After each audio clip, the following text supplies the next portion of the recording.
Olá, bem-vindos à Igreja no Mundo, o programa da Fundação AIS, a ajuda à Igreja que sofre, aqui na sua televisão. Eu sou o Paulo White e é sempre um privilégio saber que posso contar com a sua companhia aí desse lado durante os próximos 50 minutos. Comigo está a Catarina Martins de Betancourt, a diretora da Fundação AIS em Portugal, que nos vai comentar os principais temas que estão a marcar a atualidade. Olá, Catarina. Olá, Paulo, e olá também aos nossos telespectadores.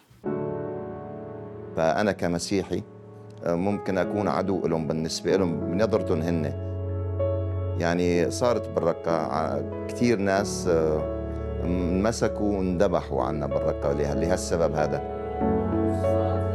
Este homem chama-se Badr, vive em Raqqa, na Síria, e a frase arrepiante que acaba de nos dizer retrata com toda a sua crueza a vida dos cristãos neste país do Médio Oriente. E o pior é que não é só um problema da Síria. Ser cristão nesta região do globo significa viver a cruz todos os dias.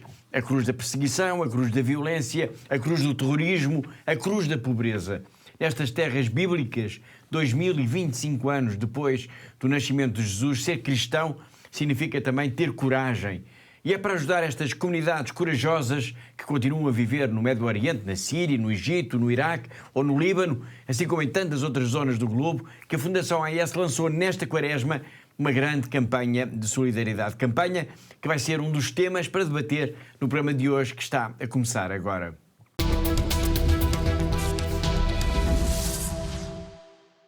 Mas vamos começar por Moçambique, onde no domingo, dia 23 de fevereiro, homens armados assaltaram o centro de formação da Nazaré, na Arquidiocese da Beira, e agrediram os missionários que se encontravam no local. Foi, Catarina, um ataque violento. Sim, Paulo, foi mais um ataque de violência, não é? Com violência em Moçambique, em que então 3 missionários, 2 sacerdotes e um frade foram então agredidos com bastante violência, na sequência então de um assalto a este referido centro de formação na Arquidiocese da Beira. Portanto, o ataque aconteceu na madrugada do dia 23 e, pelo relato que chegou à Fundação AIS, deve ter sido assustador. Sim, sem dúvida, Paulo. Portanto, o que aconteceu é que homens armados com pistolas, katanas e também com ferros invadiram então as instalações deste centro de formação, que está situado na localidade de Inhamisua, onde se encontravam então estes 3 religiosos, ou seja, o padre Timothée Bation, o padre Valer e ainda o frei Boaventura. Portanto, estes três homens foram amarrados, foram torturados pelos bandidos e, felizmente, Paulo, apesar de tudo isto, apesar deste cenário de violência que estamos aqui a descrever, apesar de tudo isso, eles ficaram apenas com ligeiras feridas, consideradas ligeiras, não é? E também com algumas dores no corpo. E sabes quem é que poderá ter estado por trás deste assalto? Bom, Paulo, até ao momento não há informação sobre a identidade destes assaltantes, nem foi divulgada ainda qualquer coisa foi roubada deste centro, se não foi. Portanto, neste momento ainda não temos nada disso. Portanto, e a polícia também ainda não forneceu qualquer informação, Paulo. Bom, dos 3 religiosos atacados, um é oriundo do Burkina Faso, trata-se do padre Timothée Bation, que é atualmente vigário episcopal para a vida consagrada da Arquidiocese da Beira e também o responsável pelo centro de formação da Nazaré, onde ocorreu, aliás, o assalto, e o outro, há um padre que é brasileiro e o Frei Boaventura, que é brasileiro. Há um padre que é moçambicano, assim é que é, e há o Frei Boaventura, que é brasileiro. Este episódio ocorre num momento sensível da vida política deste país africano, depois de Daniel Chapo ter assumido a presidência da República no dia 15 de janeiro. É verdade, Paulo, e de facto, como nós sabemos, o processo eleitoral foi um processo extremamente conturbado, foi fortemente contestado, especialmente por Venâncio Mondlane, que ficou em segundo lugar nestas eleições, e esta contestação, Paulo, deu lugar a inúmeras manifestações, um pouco por todo o país, e que ficaram marcadas também por momentos de violência muito, muito grandes, havendo no total, Paulo, mais de 300 mortos, centenas de feridos e milhares de pessoas detidas. Toda essa violência não faz esquecer, bem pelo contrário, também a insurreição terrorista em Cabo Delgado, que continua a fazer vítimas. Sim, Paulo, continuam-se a registrar estes ataques por parte destes grupos terroristas que reivindicam pertencer ao Daesh, o grupo islâmico jihadista Estado Islâmico, e num dos incidentes, Paulo, mais recentes, foi no passado dia 20 de fevereiro, em que 2 soldados do exército moçambicano terão sido mortos por insurgentes em Kisanga. Bom, terrorismo, assaltos, como acabámos de ver, violência pós-eleitoral, tem havido de tudo um pouco em Moçambique nos últimos tempos, mas se recuarmos uns anos, reparamos que também houve guerra civil, foi entre 1976 até 1992, ou seja, como nos vai recordar já de seguida Dom Diamantino Antunes, a história de Moçambique tem sido, infelizmente, uma história de guerra, de violência e, desde 2017, também de terrorismo. Terrorismo que o Bispo de Tete classifica como sendo um pequeno monstro. De facto, a história de Moçambique tem sido uma história de guerra, de violência, mas nestes últimos anos nós vivemos tempos de uma certa normalidade, tensão política, conflitos há sempre, mas respirava-se desde 1992 um clima de paz. Infelizmente, em 2017, no norte de Moçambique, na província de Cabo Delgado, teve início uma insurgência que inicialmente não foi tomada muito em consideração, ou não foi dada não se advertiu para a gravidade, e este pequeno monstro que é a insurgência foi crescendo e hoje tem tentáculos muito fortes e presentes na província de Cabo Delgado. Isso tem afetado muito aquela região, porque tem produzido mortes, destruição e milhares de deslocados.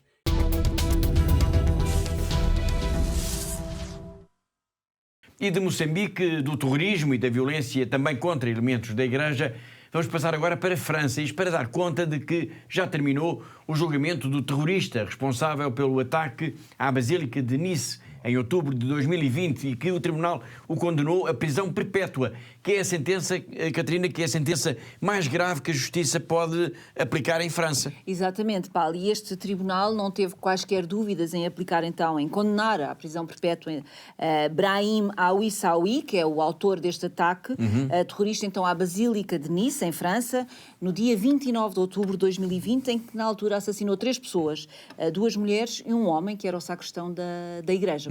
E durante o julgamento ele alguma vez assumiu, digamos, a autoria do crime ou justificou o que é que aconteceu, o que é que fez? Bom, Paulo, ele numa primeira fase, este jovem disse que é um jovem tunisino, portanto, ele na altura, no princípio, ele dizia que nem sequer se recordava que teria feito aquilo e não se lembrava absolutamente nada. Foi isso que ele foi dizendo, mas depois, a determinada altura, acabou então por não só confessar os crimes, como também, Paulo, acabou por justificar estes mesmos crimes, dizendo que eram como que um ato de vingança em nome de todos os muçulmanos que são mortos e que são espezinhados pelo Ocidente, que são espezinhados nos seus direitos aqui no Ocidente, e ele chegou mesmo a dizer, Paulo, que a vingança é um direito.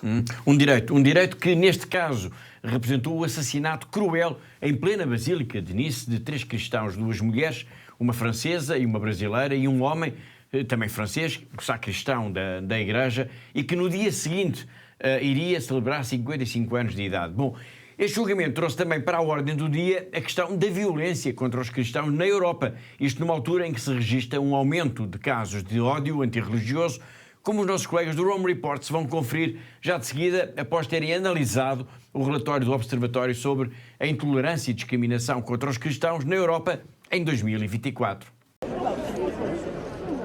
Hate crimes against Christians are on the rise in Europe. In a 2024 report, the Observatory on Intolerance and Discrimination Against Christians in Europe, or OIDAC Europe, documented a significant increase in these hate crimes.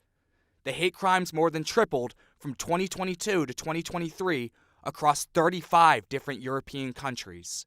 Using police data and civil society statistics, OIDAC Europe identified 2,444 anti-Christian hate crimes in 2023. In 2022, that number was only 749 incidents.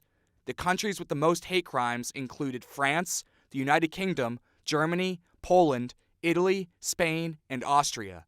The most documented type of hate crime was vandalism, which consisted of 62% of the crimes. The anti-Christian hate crimes ranged in severity, from vandalism to serious physical violence and aggression. One example was when a jihadist terrorist murdered an altar server and injured several people in 2 Catholic churches in Spain. Another example is when 4 Catholic churches were attacked in Paris, France, using arson and Molotov cocktails. In Poland, a man drove his car into a Corpus Christi procession of more than 100 people, injuring several people. Finally, OIDAC Europe noted that Germany alone had at least 2,000 cases of property damage to Christian worship sites in 2023. These are just a few examples of the hate crimes that OIDAC Europe noted in its report. Per OIDAC Europe's report, the increase in anti-Christian hate crimes from 2022 to 2023 shows a new rise in hostility towards Christianity across Europe.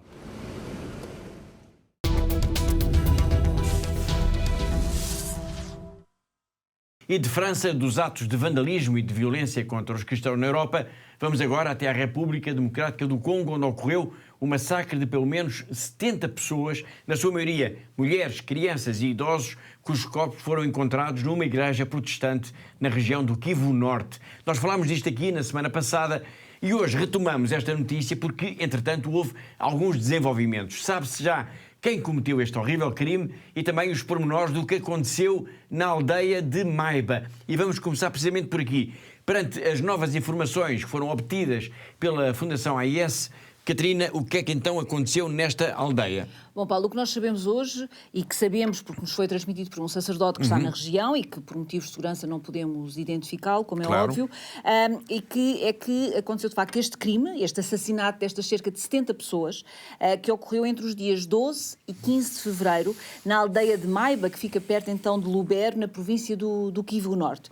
E este ataque, este assassinato de todas estas pessoas, Paulo, foi muito provavelmente da responsabilidade de um grupo de militantes, de um grupo islâmico conhecido como Forças Democráticas Aliadas. Muito bem, portanto, temos neste momento, sabemos que houve um ataque terrorista de grande dimensão e que durou vários dias e que se saldou, podemos dizer assim, por uma tragédia. Sim, exatamente. Isso é o que nós sabemos, Paulo. Portanto, sabemos que tudo começou então no dia 12 de fevereiro, quando então estes elementos deste grupo terrorista, que é originário do Uganda, portanto, entraram numa aldeia, tomaram como reféns cerca de 100 pessoas da aldeia, e isto foi-nos relatado por este sacerdote que falou connosco, Paulo, e a 15 de fevereiro, ou seja, 3 dias depois deste primeiro ataque, então os 70 corpos foram encontrados no interior de uma igreja protestante existente na aldeia de Maiba. Muito bem. E é então aqui que entram estes dados mais chocantes, digamos, sobre o que terá acontecido, eventualmente até dentro da própria igreja. Sim, Paulo, nós não temos a certeza neste momento ainda se este assassinato destas 70 pessoas ocorreu ou não dentro da igreja, ou se os corpos foram transportados, levados para dentro da igreja. Certo. Portanto, mas o que sabemos mais e o que é de facto mais chocante, Paulo, é que muitas destas pessoas, e é importante nós sublinharmos isto aqui, que na sua maioria eram mulheres, eram crianças e eram idosos. E muitas destas pessoas tinham sido então amarradas e algumas estavam mesmo decapitadas, Paulo. E há alguma explicação para este massacre? Não, ainda não há, Paulo. No entanto, o sacerdote que nos contou tudo isto, ele refere que normalmente, nestes casos de rapto, quando as vítimas, por exemplo, não conseguem resistir ou não conseguem suportar esta marcha forçada que são obrigados a fazer, que é imposta pelos raptores, muitas vezes eles são simplesmente assassinados. E, portanto, talvez tenha sido isso que aconteceu neste caso, mas isto, Paulo, neste momento é apenas uma suposição, claro.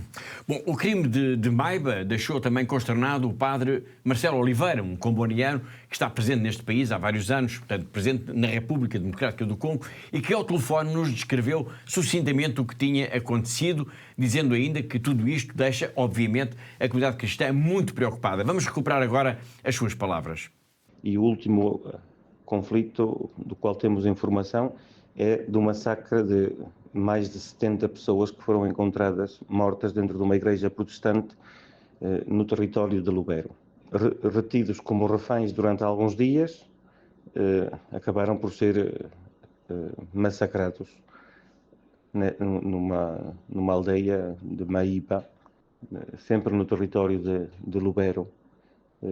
Há indicações de que o exército continua, o M23, continua a atacar a zona de Kanyabayonga, que fica no parque de Virunga, sempre avançando mais para norte da grande cidade de Goma. Uma situação preocupante a que, como cristãos, não podemos ficar indiferentes.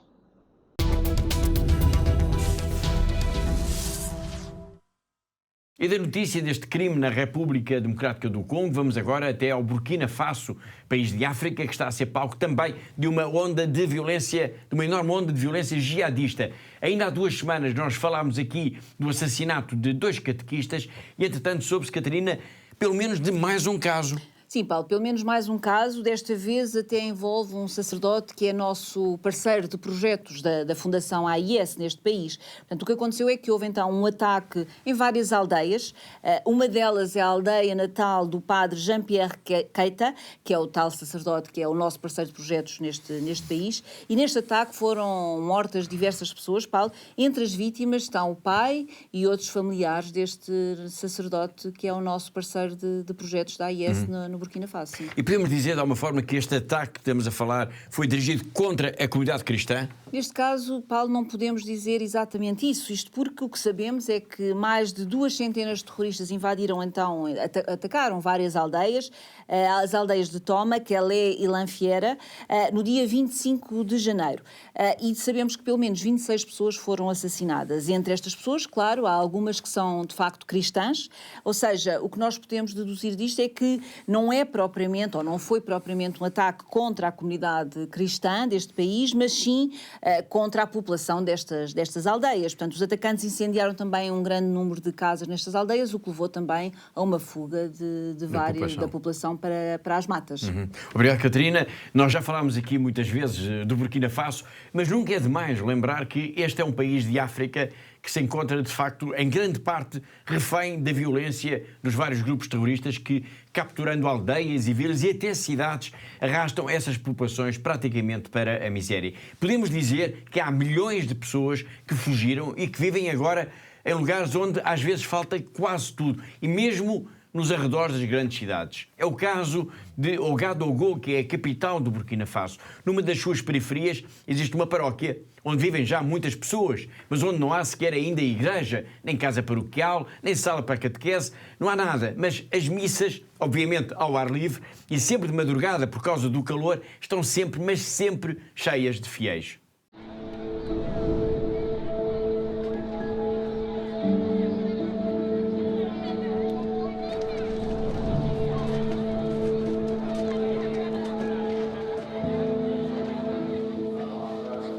La paroisse Saint-Marc de Nagrin est une nouvelle paroisse.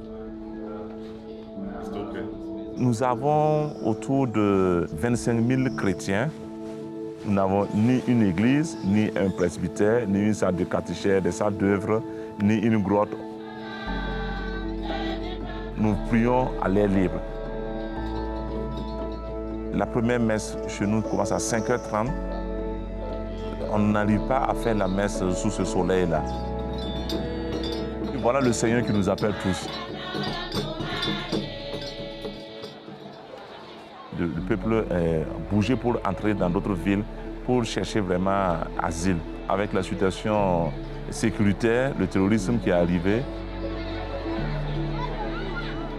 bonne population qui se trouve dans les zones non loties. C'est vraiment dans les périphéries, là où c'est vraiment très très difficile de vivre. Nous avons une foi vraiment dynamique malgré la pauvreté que nous vivons, parce que les gens ont une telle foi en Jésus et ils croient que c'est Jésus qui peut vraiment les sauver et c'est Jésus qui peut les libérer, même s'il faut travailler.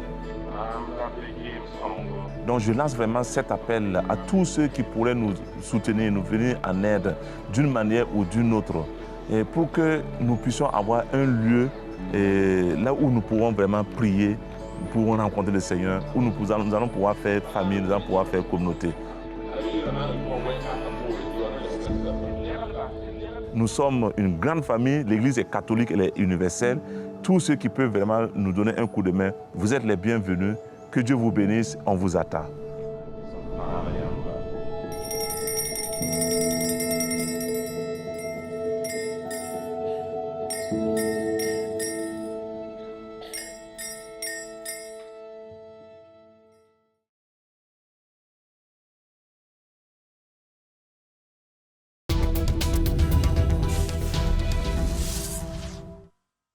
Estamos quase a chegar ao intervalo, mas antes disso é importante lembrar que está em curso aqui em Portugal uma campanha de apoio aos cristãos em Gaza, uma campanha de apoio às 500 pessoas que continuam a viver na paróquia da Sagrada Família ao cuidado do padre Gabriel Romanelli. São 500 pessoas que precisam de ajuda para a sobrevivência do dia-a-dia. São 500 pessoas, mais umas dezenas de crianças com deficiência que também estão lá. Todos eles precisam de nós, precisam da nossa solidariedade. E agora, nos próximos 40 segundos, são só 40 segundos, vai perceber porque é que a sua ajuda é tão importante, é tão fundamental.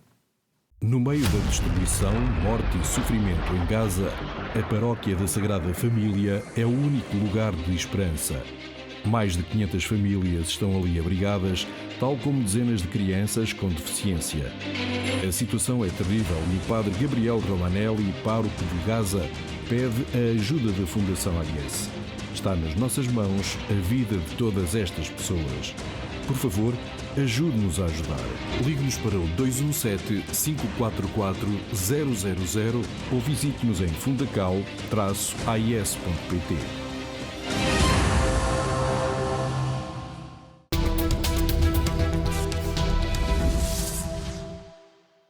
E da urgência da ajuda para a Paróquia da Sagrada Família em Gaza, vamos agora até terras da China, vamos até a Diocese de Macau, vamos ao encontro do nosso correspondente, o jornalista José Miguel Encarnação. Todas as semanas ele conta-nos sempre uma história ou dá-nos uma notícia relevante da vida da Igreja nesta região do globo. Depois de um ano dedicado à oração, celebramos, como sabe, estes meses o Jubileu da Esperança, um ano santo que o Papa Francisco tem feito questão de vincar e chamar os fiéis ao Vaticano, à Santa Sé, mas também dizer àqueles que não podem deslocar-se a Roma que deverão também eles realizar obras para resolver os problemas mais prementes dos seus países.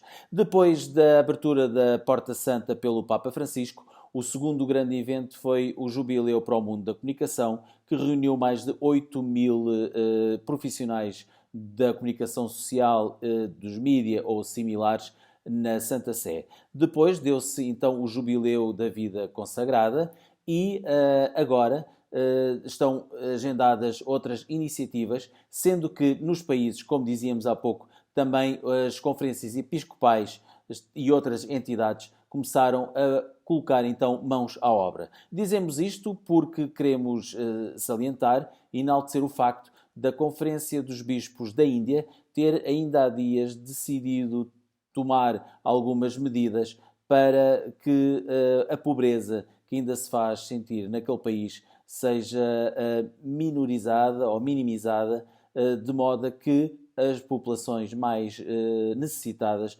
possam também elas melhorar a sua vida. Faz parte então do Jubileu este trabalho e os bispos da Índia decidiram começar por proteger mais os Dalit, que são considerados, embora já não haja castas oficialmente na Índia, são considerados a casta mais baixa da hierarquia da estrutura social da sociedade indiana.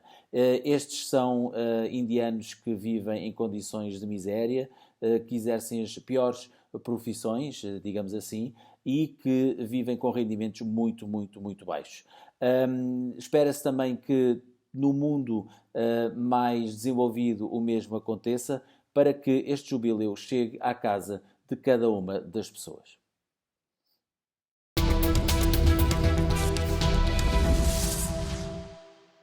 Foi José Miguel Encarnação, o nosso correspondente em Macau, na China, e assim chegamos ao fim da primeira parte do nosso programa. Na segunda parte nós vamos retomar a grande entrevista com Dom Oliver Doem, o bispo de Maiduguri, na Nigéria, mas além disso nós vamos falar também da campanha que a Fundação AIS está a promover a nível global nesta quaresma, uma campanha dedicada aos mártires, à Igreja perseguida, e vamos falar também, claro, da Ucrânia, país que assinalou no dia 24 de fevereiro 3 anos de guerra. Para isso, iremos retomar o contacto com o padre Lucas Perozzi, que está na região de Kiev. Tudo isto depois, claro, de um breve intervalo. Até já!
nous leur disons merci pour ce qu'ils font déjà et nous pensons qu'ils vont continuer à nous soutenir, à soutenir nos séminaires pour la plus grande gloire de Dieu. La vocation est un mystère, la vocation vient de Dieu, c'est un projet de Dieu.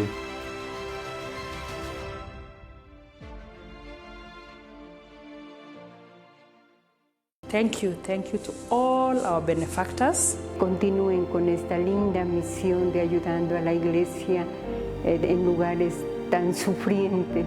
Щиро дякую всім вам, що ви є на хресній дорозі, допомагаєте нам нести наш хрест. We are trying to be Jesus. Through your help and support, we are able to bring the gospel to the people. Thank you so much. May God bless you. You are giving us hope and you are putting a smile in our faces. Thank you so much.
Giving us hope and you are putting a smile in our faces.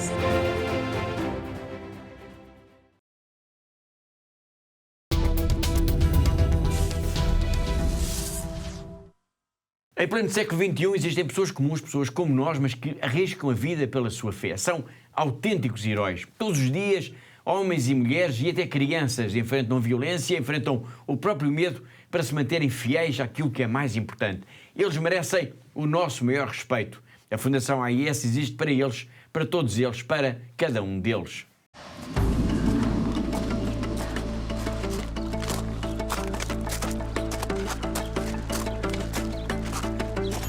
ب7 نيسان 2014 انقتل أبونا فرانس على إيد الجهاديين قبل ما يطلعوا من حمص بكم يوم.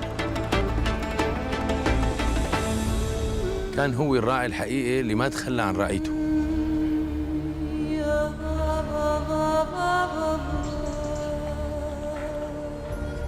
هو كان بالنسبة لنا أخ كبير ومعنا دائما، وكان بالنسبة له كل شخص لحاله هو شخص مهم. وإلى الأمام. إلى الأمام، الكلمة لساتنا لهلأ عم نسمعها كان يقلنا إياها أبونا فرانس. وقت كنت صغير مراهق كنت عايش بمدينة حمص. كان أبونا فرانس ياخذنا مسيرات على جبال وادي النصارى.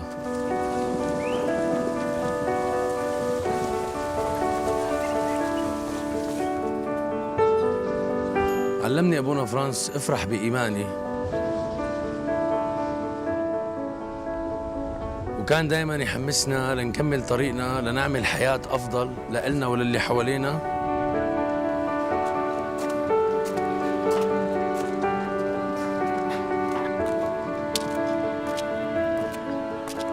بدون ما نخسر إيماننا. حتى جيرانه الإسلام اللي ضلوا حد الدير ما تركهم، كان يقدم لهم أي شيء بيقدر عليه من أكل ومأوى.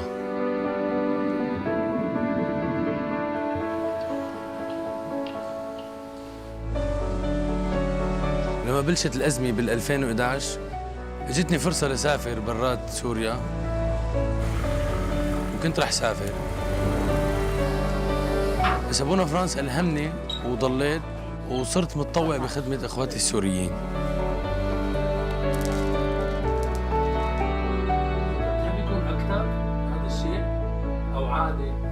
إلى الأمام، كلمة إلى الأمام صار لها معنى ثاني بالنسبة لي. رجاء أبقوا مع المسيحيين بسوريا، وساعدونا ليبقى الأمل والإيمان عايشين عند الناس اللي خسرت كل شيء، عشان يعرفوا إنه الله ما رح يتخلى عنهم مثل ما عمل أبونا فرانس.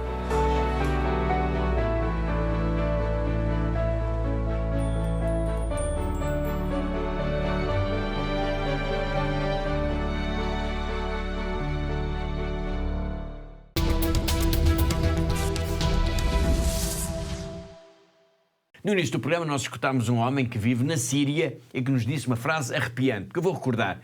Como cristão, sou considerado um inimigo.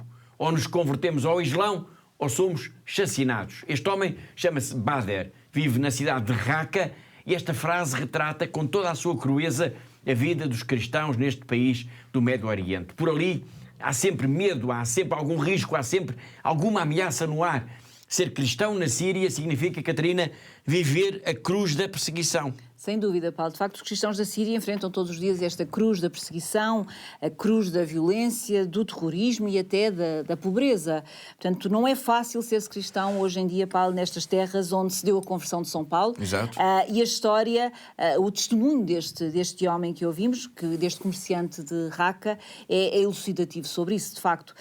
E podemos dizer, Paulo, que neste momento os cristãos na Síria vivem numa ameaça constante, permanente. Exato. O comerciante de Raqqa, o testemunho de Bader, é apenas um exemplo do sentimento de medo que os cristãos sentem na Síria. E este testemunho faz parte de uma campanha global que a Fundação AIS está então a promover nesta quaresma, uma campanha sobre os mártires dos nossos dias. Já iremos falar disso, mas para já continuamos a focar a nossa atenção na Síria.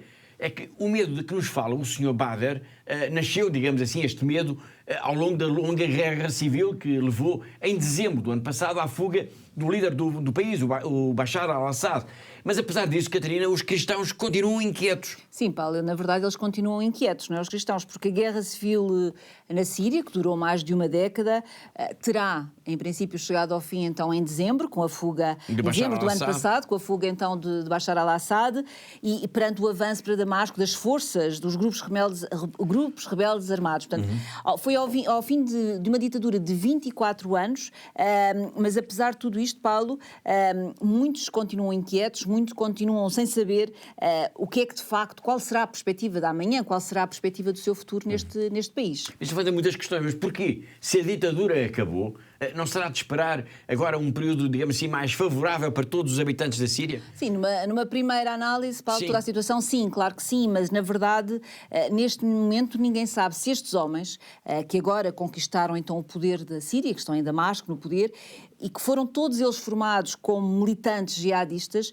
se eles vão garantir, de facto, a verdadeira liberdade religiosa no país, se vão, por exemplo, permitir que haja uma convivência pacífica entre credos, se vão, por exemplo, permitir que os cristãos possam exercer livremente a sua fé, seja dentro das igrejas, seja nas ruas ou em qualquer lugar da Síria, não é? Obrigado, Catarina. É assim, de facto, na Síria, os cristãos vivem com medo e precisam de ajuda para a sobrevivência no dia-a-dia, mas, infelizmente, é assim também no Iraque, no Líbano, no Egito, é assim no Médio Oriente. E é por ser assim que a Fundação AIS lançou, então, nesta quaresma, uma grande campanha de solidariedade. Exatamente, Paulo. Esta grande campanha de solidariedade, que é também, para além de uma campanha de solidariedade, é também uma campanha de alerta, não é? Para chamar a atenção para todos nós, aqui em Portugal e em todo o mundo, não é? Que tenhamos noção, que tenhamos consciência de que nestes países, portanto, nestas terras bíblicas, onde há 2025 anos nasceu Jesus, portanto, ser cristão continua hoje a ser um ato de coragem, digamos desta forma, não é? Portanto, é a coragem dos mártires, é a coragem dos cristãos perseguidos, Paulo. Exatamente. Obrigado, Catarina. De facto, ao longo da quaresma, nós vamos trazer até si, todas as semanas, histórias destes cristãos, histórias de pessoas concretas, mas que vivem sob ameaça, que são perseguidas ou que são muito pobres e que não sabem, por exemplo, como calar o choro de fome dos seus filhos. Hoje estamos focados, então, no Médio Oriente e no que se passa em países como o Iraque, o Líbano, o Egito ou a Síria, onde, na cidade de Raqqa, então vamos encontrar o Sr. Bader, um comerciante cristão que vive com medo porque querem obrigá-lo a converter-se ao Islão e, se não o fizer, ele pode ser morto.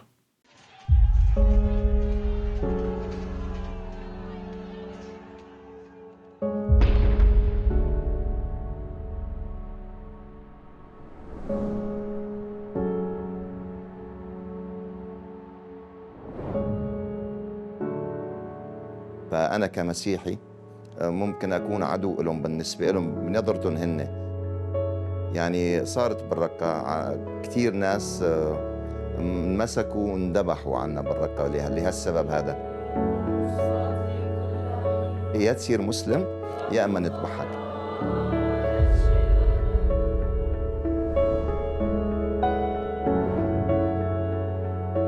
Many were killed just because we have our religion written in our IDs. Masihi, it means a Christian. This is a priest, Father Raghid Ganni. Father Raghid and the 3 deacons were murdered. On the wall of the church they wrote, "There will be no Christianity in Iraq anymore." They were trying to force us to deny our faith.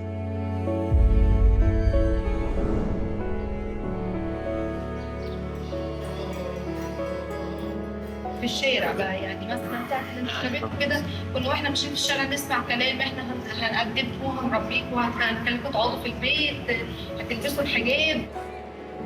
بنتي دي نادية مكرم كامل مهني، عمرها 14 سنة، خرجت راحت الكنيسة، اتاخدت وهي في السكة للبيت. وتعرف قيمته، يعرفوا يعني ايه انا فقدت بنتي انا وناس تانية كتير وما نعرفش هما فين.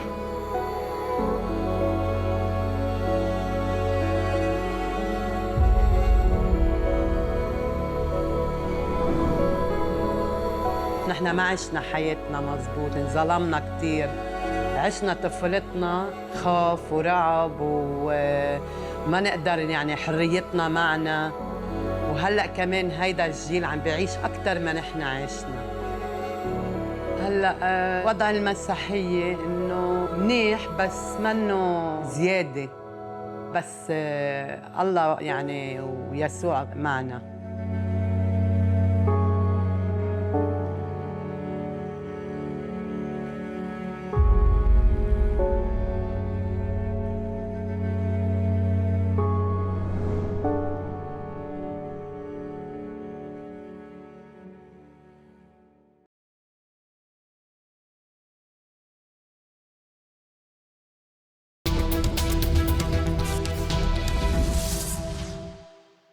No dia 24 de fevereiro assinalaram-se 3 anos desde o início da invasão da Ucrânia e na região de Kiev, a capital do país, nessa altura estava um padre brasileiro do caminho neocatecumenal, o padre Lucas Perozzi. Ao longo destes 3 anos de guerra, ele foi testemunha de centenas de ataques aéreos, teve de fugir para os abrigos vezes sem conta, acolheu pessoas em fuga, secou lágrimas, abraçou famílias destroçadas, procurou manter viva a esperança dos seus paroquianos. Mas como é que está agora o Padre Lucas? Como é que está o país? Foi isso que quisemos saber. Um testemunho que começámos a escutar aqui na semana passada e que vamos retomar agora, e em que o Padre Lucas Perozzi nos fala da urgência do trabalho da Igreja no apoio psicológico às vítimas da guerra. Nós temos que nos preparar para essa nova onda de pessoas que vão voltar, que estão voltando, né? Que são problemas muito difíceis. Ligado à morte de familiares próximos, ligado a contusões psicológicas, e porque as pessoas que voltam na guerra não voltam do mesmo jeito que foram. E é muito difícil lidar com essas pessoas, e os familiares também têm o mesmo problema. Aqueles que vão para a guerra e depois voltam da guerra, eles já não conseguem viver aqui numa vida, levar uma vida normal. Por isso temos que fazer um trabalho muito duro com eles, né? Duro para nós e para eles também. Um trabalho muito duro. Por isso, em relação à igreja agora, nós estamos nos preparando, estamos nos preparando para isso. os encontros que nós fazemos com o bispo, a formação permanente que nós temos, todas elas estão dirigidas à reabilitação das pessoas que voltam, não somente para os paroquianos e para os cristãos e católicos, né? Mas para todo mundo. Para todo mundo, porque até a sociedade em si não está preparada para acolher todas essas pessoas com todos esses problemas. O governo também não dá conta de fazer tudo isso. Por isso, um papel muito importante é a missão que nós estamos começando a fazer, né, na igreja. Tem muitas paróquias já que já tem grupos de reabilitação. As paróquias maiores já tem. Eu, por exemplo, a segunda semana de março, eu vou fazer esse curso também, que é um curso de uma semana inteira, para saber a base, né, de como lidar com essas pessoas e como ajudar eles, principalmente em alguns aspectos. E depois se aprofundizando cada vez mais e se especializar em pelo menos cada paróquia em uma área, né, desses problemas da psicologia e tudo isso.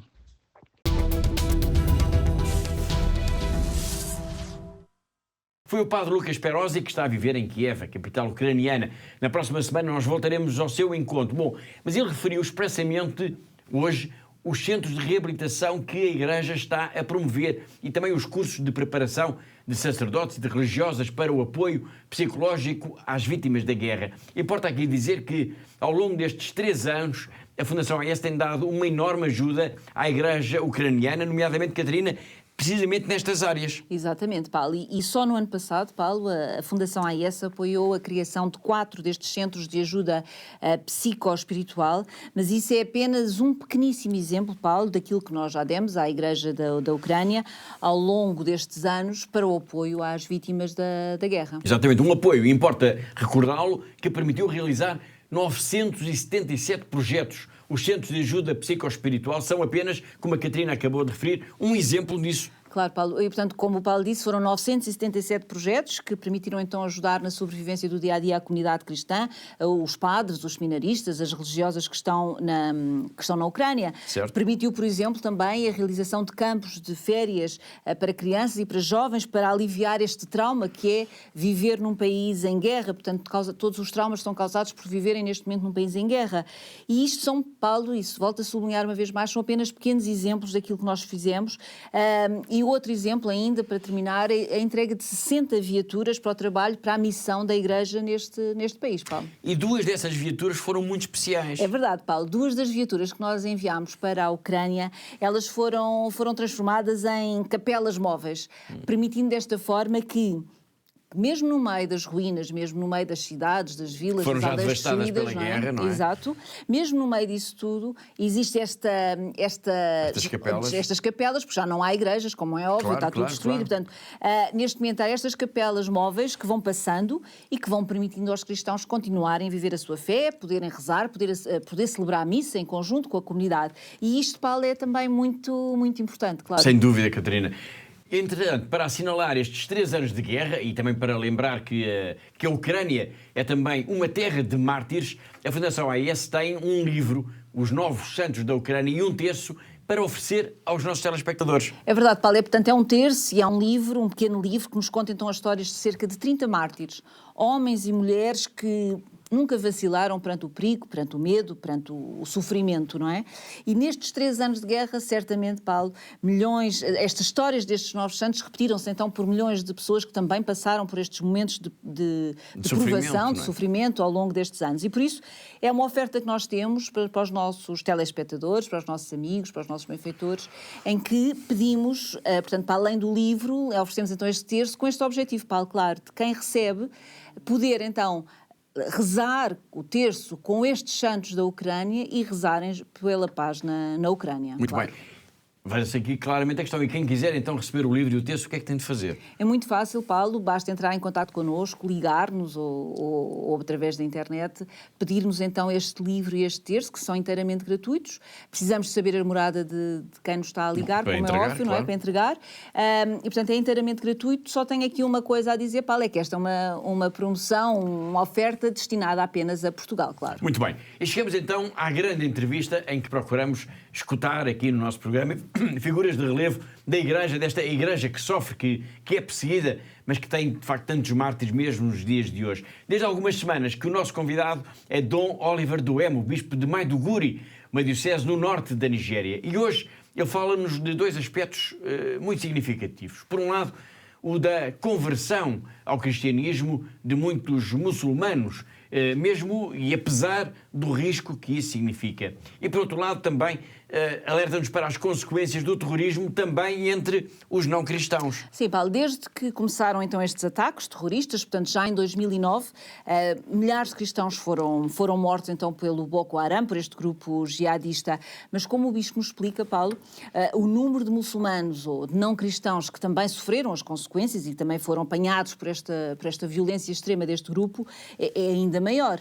E depois o bispo também nos explica, Paulo, que apesar deste ambiente tão difícil que se vive nesta região norte da Nigéria, há inúmeras conversões ao cristianismo, mesmo que isto signifique, Paulo, para muitos deles, o risco das próprias vidas, como é óbvio, claro. Não é? Obrigado. Vamos então ao encontro de Dom Oliver Duemo, bispo de Maiduguri, na grande entrevista aqui no seu programa de televisão.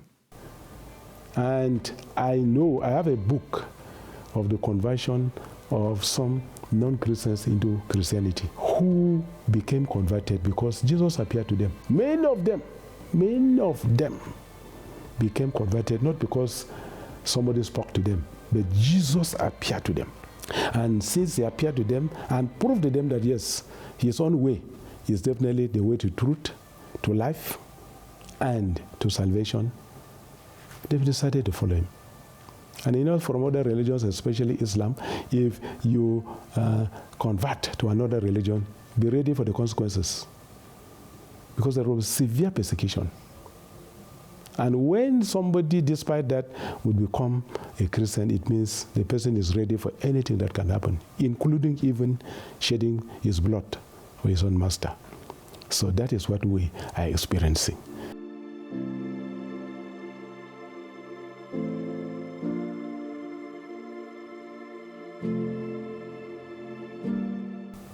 With the crisis of Boko Haram, let me tell you that the non-Christians that have been killed are more than the Christians who have been killed.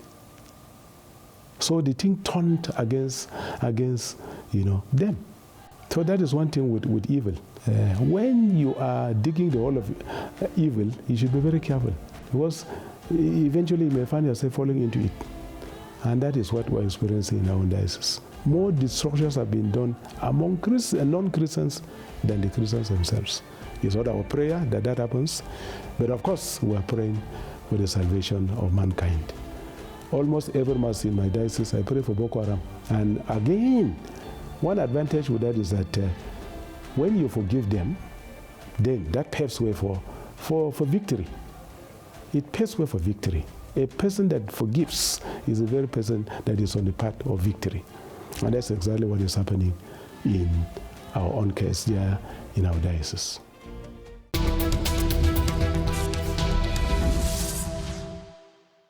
Foi Dom Oliver Duemo, bispo de Maiduguri, na Nigéria, na grande entrevista aqui em Igreja no Mundo, uma entrevista da responsabilidade dos nossos colegas da Fundação Eukmami. Na próxima semana ele vai falar um pouco de si. Ele vai dizer que é um bispo alegre, sempre preocupado com a oração, a tal ponto que em sua casa tem sempre o Santíssimo exposto 24 horas por dia, todos os dias da semana.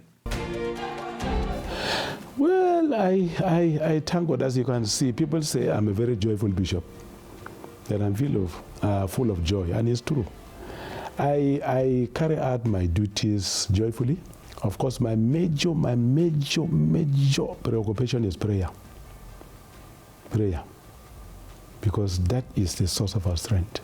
I can pray for 2 hours in the morning, and then after work, I also have time before Jesus in the Blessed Sacrament, because in my house, the Blessed Sacrament is exposed 24 hours. So in the afternoon, I'll have time with Jesus, and then in the evening, I will also have time with Jesus, maybe for about 2 more hours. I wake up early in the morning and I go for prayer.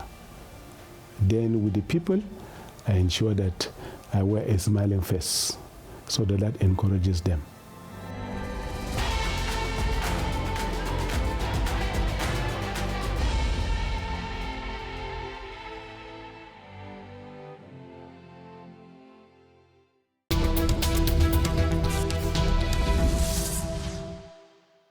E assim, escutando o Bispo de Maiduguri, na Nigéria, chegamos praticamente ao fim do nosso programa.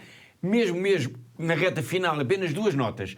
Uma nota de agenda e um alerta. Quanto à nota de agenda, é só para relembrar, porque já falámos disso aqui, que a Fundação AIS vai estar em Aroca, isto no norte de Portugal, no distrito de Aveiro, entre os dias 29 e 30 de março. Vamos assinalar também entre nós o jubileu dos cristãos perseguidos. Catarina, em linhas gerais, o que é que vai então acontecer nestes dias, portanto, sábado e domingo, 29 e 30 de março? Bom, Paulo, vamos ter muitas atividades neste fim de semana, vamos ter vários testemunhos, contamos nomeadamente fazer uma ligação, uma videochamada para Gaza, para falarmos então com o padre Gabriel Romanelli. Ainda hoje falámos dele e que falamos praticamente todas as semanas e que está a viver então na paróquia da Sagrada Família em Gaza. Para além disso, vamos ter também o testemunho sobre o que é a perseguição aos cristãos na Nigéria pelo padre Simon Ayugu e iremos ainda fazer, Paulo, a apresentação do nosso relatório Perseguidos e Esquecidos. Mas vamos ter mais coisas, porque vamos ter também 2 exposições, Paulo. Vamos também ter a celebração de uma Eucaristia que será na Igreja Jubilar do Mosteiro de Aroca, que será no dia 30 de março e que será transmitida, portanto, será um domingo e que será transmitida em direto pela RTP1. Depois disso haverá ainda um almoço, há também a evocação dos 30 anos da Fundação AIS aqui em Portugal, com todos os benfeitores, com todos os amigos que possam estar, e deixo desde já aqui o convite a todos os que nos estão a ver e que são daquela região, que possam também juntar-se a nós.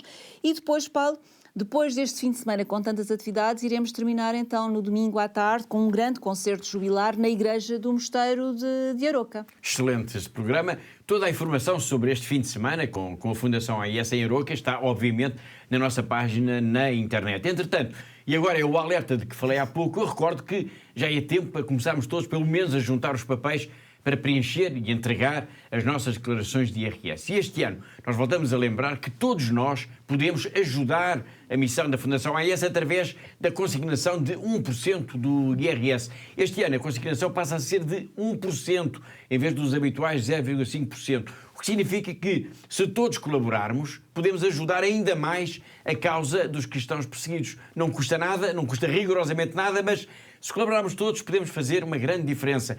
No ano passado, a ajuda que se recebeu foi significativa e fez mesmo a diferença entre, Catarina, o sofrido povo de Cabo Delgado em Moçambique. É isso mesmo, Paulo. De facto, o ano passado a Fundação AIS recebeu aproximadamente 121 mil euros da consignação do IRS. E esse valor foi, de facto, integralmente entregue então à Diocese de Pemba para apoiar então esta ajuda de emergência para todos os deslocados de Cabo Delgado, que também já falámos aqui hoje no nosso programa.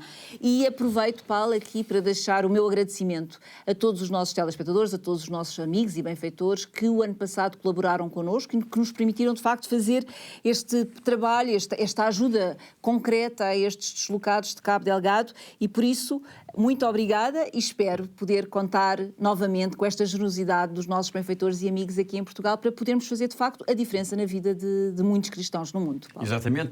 Bom, vamos então agora ver um pequeno spot, muito rápido, sobre a importância de ajudarmos, de facto, os cristãos perseguidos também quando preenchemos a nossa declaração de IRS. 505-152-304. A sua declaração de IRS salva vidas. Vidas de cristãos perseguidos, homens, mulheres e crianças traumatizados pela guerra, pela brutalidade do terrorismo. Com a sua ajuda, no ano passado a Fundação AIS apoiou muitos dos deslocados de Cabo Delgado em Moçambique. Este ano, ao doar 1% do seu IRS, permite que a Fundação AIS duplique a sua ajuda. Onde há sofrimento e dor, também há sempre o consolo e a esperança de um padre, de uma irmã, de um catequista. Quando preencher a sua declaração, assine de cruz 505-152-304. 505-152-304. Lembre-se dos que sofrem. O mundo ignora-os, a Igreja acolhe-os, ajuda a aliviar a cruz dos cristãos perseguidos.